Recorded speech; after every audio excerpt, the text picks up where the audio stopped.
Bien, compañeros, buenas tardes, buenas noches, ¿cómo están? Seguimos con el desarrollo de las acciones constitucionales, de los procesos constitucionales, que son procesos, como ya dijimos, bastante especializados en su origen, su dimensión y su tratamiento procesal. Bueno, el día de hoy, ya con la base que tienen de el amparo, de la acción de libertad, entre otras, vamos a entrar a analizar lo que es una acción importante, pero pocas veces usada, como es la acción de protección de privacidad o... En realidad esta acción es una acción relativamente novedosa, es una acción relativamente nueva en Bolivia porque nace el artículo 23, que ese artículo 23 que está con rojo es un artículo que básicamente permite incorporar esta acción, que es la acción de protección de privacidad. Este artículo 23, cuando uno lo revisa y lo lee, básicamente decía lo siguiente: decía que era una acción que básicamente permitía que cualquier persona que creyese que exista cierta información que esté registrada en un banco público de datos, podría eliminar, rectificar, podría anular esa información que esté cursando en dicho banco de datos. Se decía en este artículo 23 de modo incorrecto, se decía que el derecho a ser protegido era el derecho a la intimidad o el derecho a la privacidad personal, el derecho a la imagen y a la honra. De hecho, ahí viene la confusión, porque para muchas personas, y cuando uno lee este antecedente y también lee la Constitución actual, se va a encontrar con que uno comprendería o entendería que el derecho que está protegiendo esta acción sería el derecho a la intimidad, y eso es incorrecto. ¿Por qué? Porque el derecho a la intimidad es un derecho que está protegido expresamente por la acción de amparo constitucional. Entonces, una primera, digamos, falta de comprensión en el desarrollo de esta acción justamente se dio en esa situación cuando se redactó el artículo 23 de modo muy ambiguo, ambigüedad que al día de hoy impide a la gente activar esta acción y de alguna forma impide que la gente vaya conociendo mayores detalles de cómo se maneja esta acción. Ustedes vean este cuadro concreto que ven acá, y van a ver, por ejemplo, que la acción de protección de privacidad, que la pueden ver acá, es una de las acciones menos activadas y menos usadas en la jurisdicción constitucional. Este reporte del 2015, por ejemplo, da cuenta de ello, ¿no? Vean ustedes, por ejemplo, en todo un año, básicamente, se han planteado solo 6. Entonces, lo primero que hay que preguntarse para empezar a comprender esta acción es esto, ¿no? Es decir, ¿qué derecho protege, qué derecho tutela la acción de protección de privacidad? Es una pregunta importante porque a partir de eso vamos a comprender ya cómo se configura de modo concreto. Que en una primera aproximación del artículo 23 y de lo que actualmente incluso dice la Constitución, uno entendería que lo que protege esta acción básicamente sería el derecho a la intimidad o la privacidad. De hecho, hoy en día la denominación que se ha puesto a esta acción es acción de protección de privacidad, que también es un gran error en el constituyente, porque en realidad el nombre o la denominación original que tenía esta acción era habeas data, empero se la ha modificado y de modo incorrecto se ha puesto el nombre de acción de protección de privacidad, nombre incorrecto, tal como van a ver más adelante y les voy a explicar en su momento. Bueno, en todo caso, el Tribunal Constitucional, de modo muy anecdótico, cuando analiza el alcance, cuando analiza el contenido y básicamente se pregunta qué derecho protege esta acción, se encuentra con que el derecho que protege esta acción es, como dice esta sentencia, la 1300-2012, es el derecho a la autodeterminación informática, ¿no? O el derecho a la autodeterminación informativa. Entonces ese es el derecho que protege esta acción, pero vaya pequeño gran detalle, que en la constitución de esa época y en la constitución actual, resulta que cuando uno lee el catálogo expreso de los derechos que están básicamente referidos en esta acción, va a encontrar con que básicamente esta acción no existe, este derecho, perdón, no existe así enunciado en el texto constitucional. Por ende, va luego a tener que aclarar que si bien es cierto que este derecho no está expresamente referido o enumerado en el texto de la Constitución, empero este derecho emerge o deviene también de otros derechos colaterales, como el derecho a la privacidad, como el derecho eventualmente de acceso a la información, que guardan una relación con este derecho fundamental.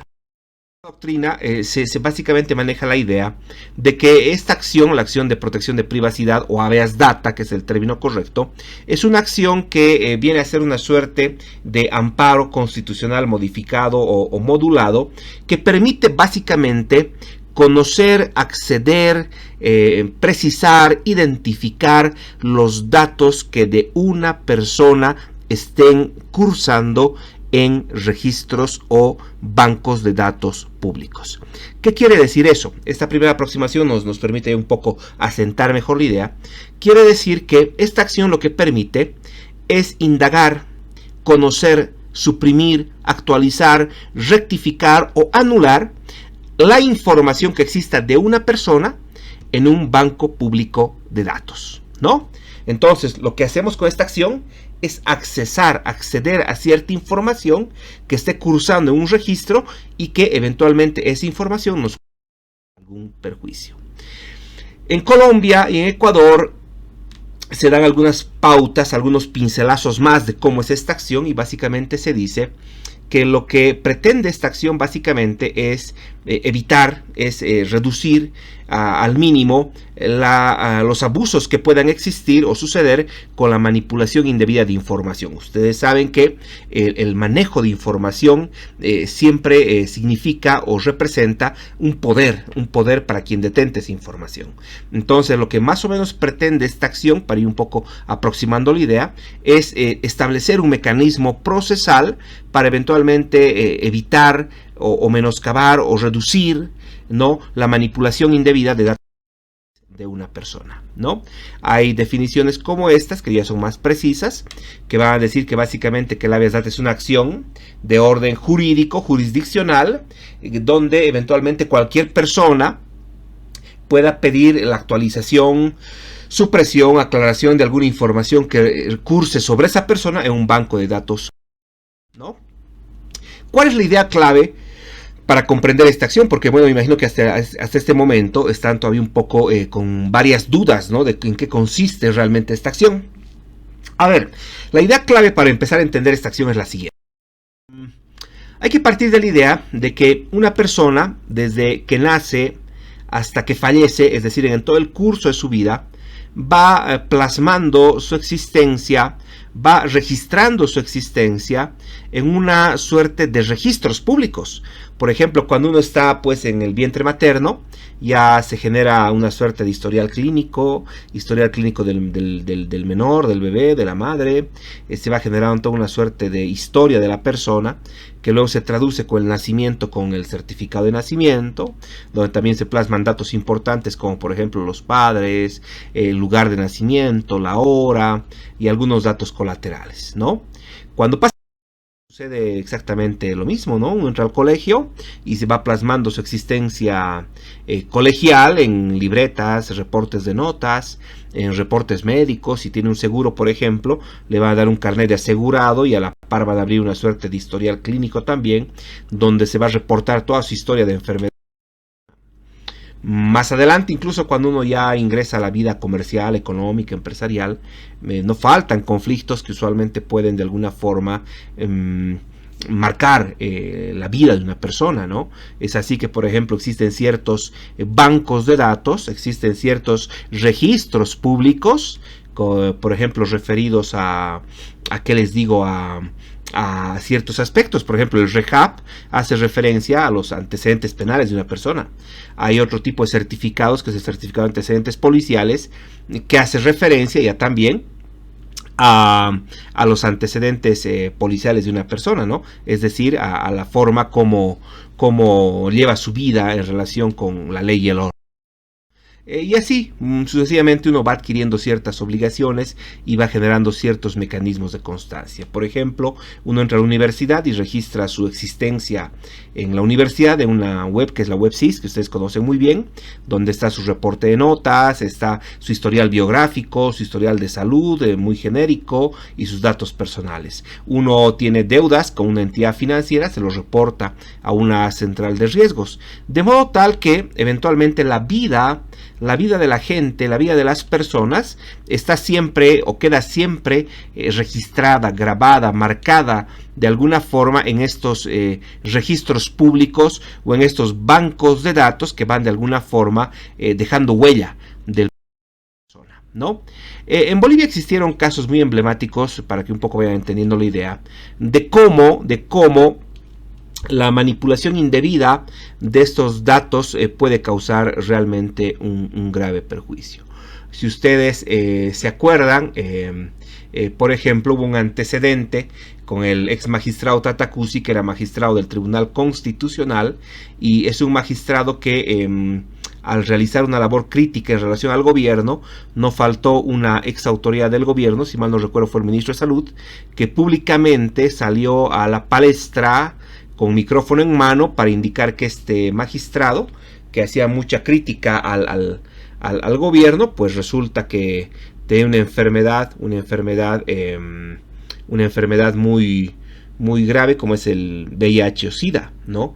Entonces la finalidad de hacer público este anuncio de esta enfermedad no fue tanto ni de comunicar ni tampoco buscar apoyo ni solidaridad, sino más bien fue la de mellar la dignidad de este magistrado, razón por la cual eventualmente la manipulación de ese dato tan sensible como es el estado de salud de una persona acabó destruyendo una imagen pública de esta personalidad.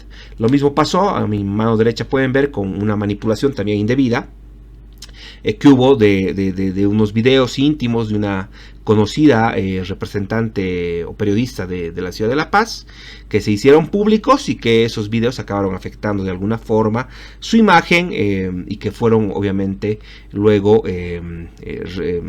reparados o de alguna forma restringidos, justamente usando esta acción, que es la acción de protección de privacidad. En todos estos casos ustedes pueden ver eventualmente cómo el manejo de información, en este caso información sensible, información privada, información muy particular, muy individual de una persona, puede efectivamente generar una afectación grande, muy grande, a los derechos de una persona, al derecho a la imagen, al derecho a la privacidad, el derecho a la honra, el derecho a la dignidad, que en muchos casos se ven de alguna forma comprometidos. Y yo les pongo una referencia para los que quieren un poco profundizar y eventualmente seguir conociendo el manejo de esta acción. Y es que básicamente hay una sentencia, la 819-2015 del 10 de agosto, que la pueden buscar en la página web del Tribunal Constitucional, y en esta sentencia van a básicamente encontrar ustedes el alcance, el contenido de cómo un caso real es manejado, ¿no?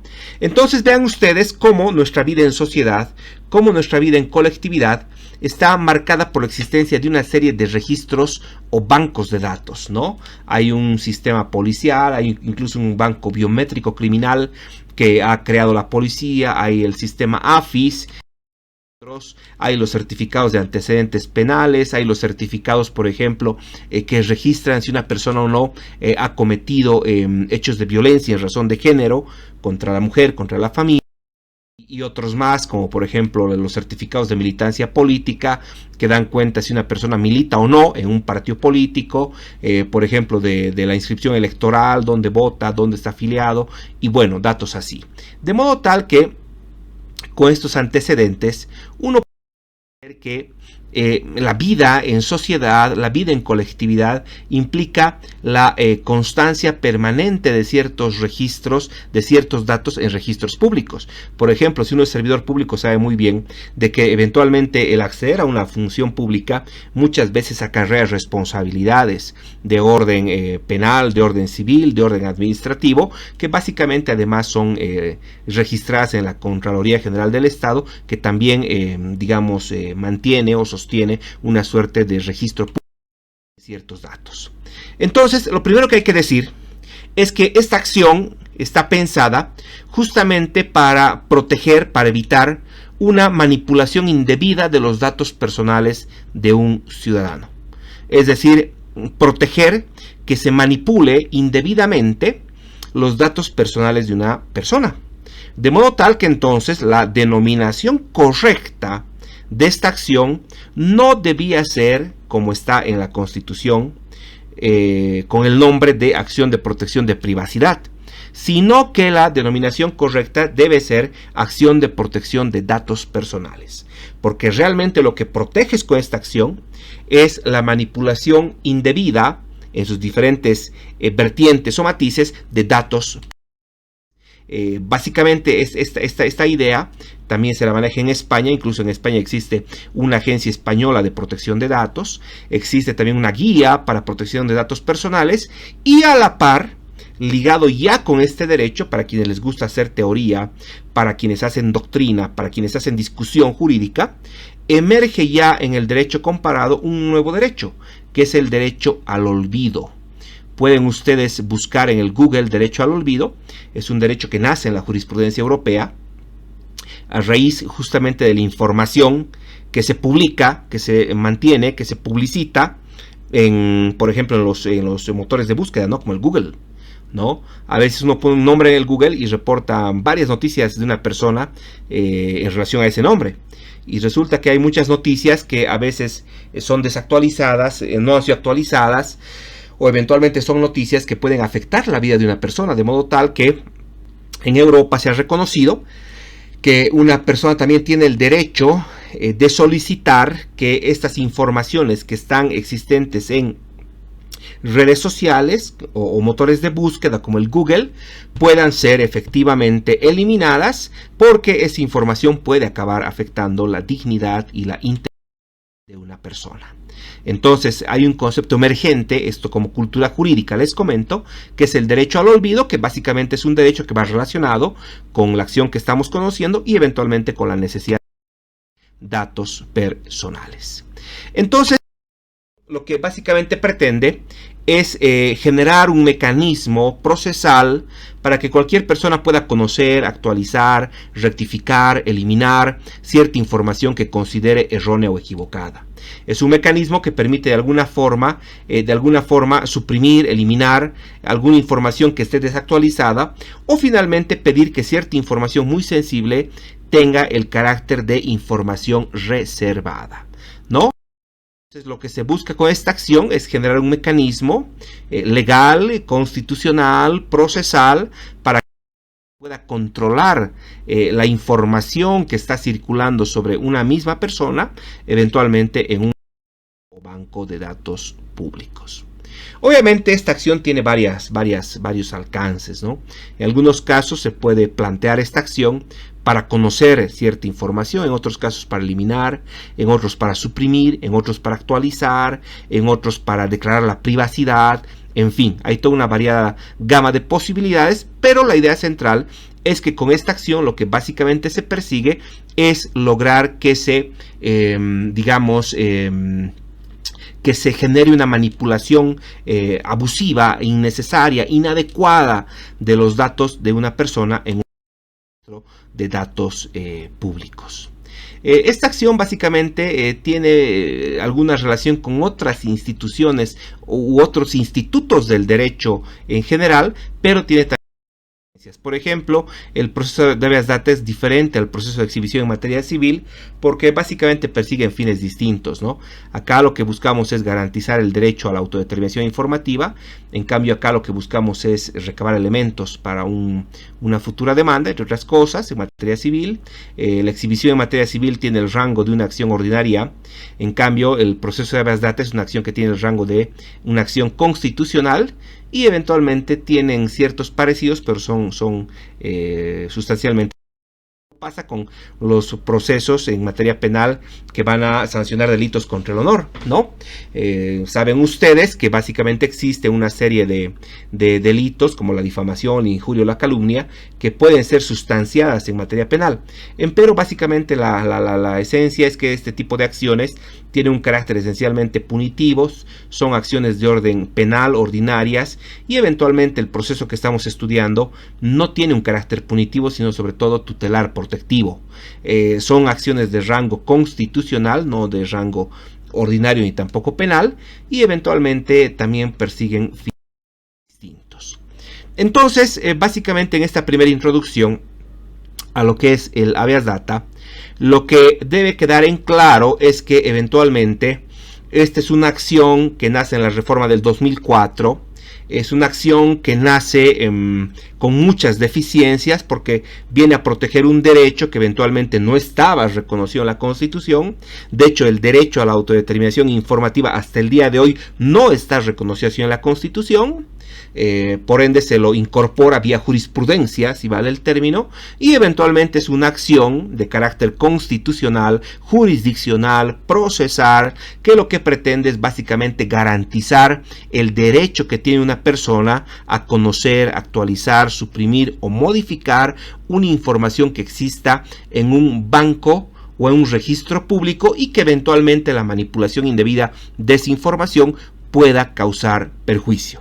Entonces, esa primera noción es la que nos debe primero sentar muy bien la idea de esta acción, dejando presente de que su denominación es incorrecta, ya que debía denominarse acción de protección de datos personales. Entonces, con esta primera aproximación hay que tener claro el horizonte de dónde queremos llegar y qué es lo que protege esta acción, para luego entrar a ver ya la parte del procedimiento.